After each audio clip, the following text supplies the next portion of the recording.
Hi there, Troy here from Momentum Cycling, talking about functional threshold power, or FTP, sometimes referred to as lactate threshold, ventilatory threshold, anaerobic threshold. Um, those those are all numbers that are slightly different or have different markers when tested in the lab, whether it's through blood lactates or metabolic cart measuring your ventilatory threshold and that kind of thing.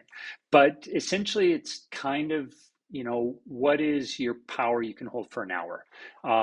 And it's a very valuable tool in some ways, but it's not the end all be all. So sometimes we have to take it with a grain of salt. Essentially, it's like, what kind of power can you hold for an hour, when you're like kind of all out for an hour? And um, with us with Training Peaks, it's what we use to build the training plans and base workouts as percentages of FTP.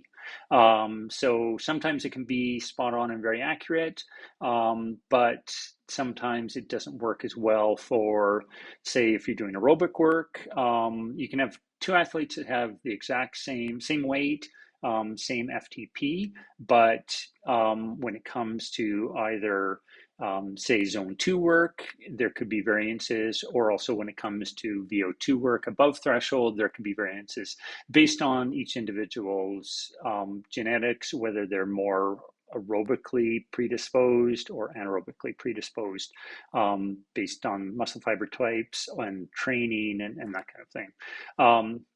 So with FTP, the biggest thing with the plans is you need an accurate FTP, as accurate as possible, because it's going to change. It's kind of like your weight. There's going to be fluctuations day to day, week to week, based on your rest and recuperation, how much work you've been doing, and that kind of thing. So the biggest thing with the FTP that we're going to be using for our plans is you want it to be realistic. So not the number you brag about to your friends over a beer.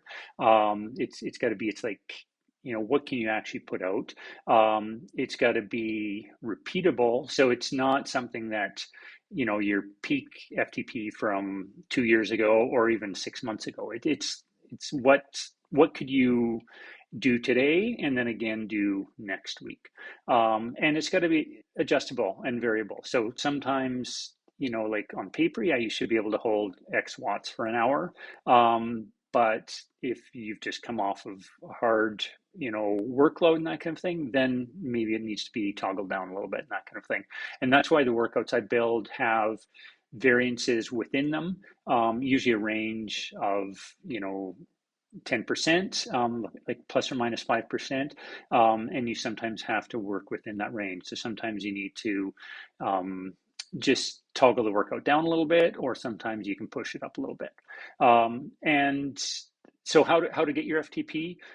So, you can do, Zwift has FTP tests in it. You can do the 20-minute test, and then they take 95% of that to estimate, because it is an estimation, when you're doing that, of what your 1 hour power would be.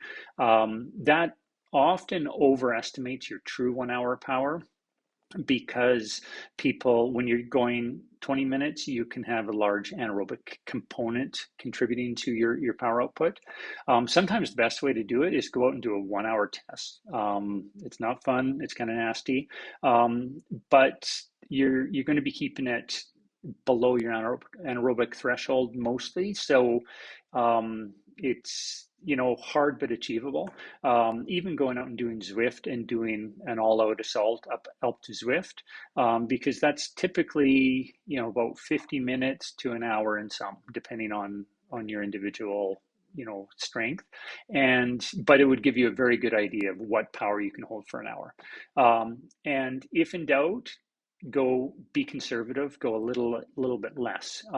So rather than saying, yeah, I can hold 300 watts for an hour, well, maybe it's not 300, maybe that's on a great, fabulous day, but maybe it's more realistic to be 290, 295, or, for other people, 190, 195 versus 200. So don't get hung up on that kind of that magic number.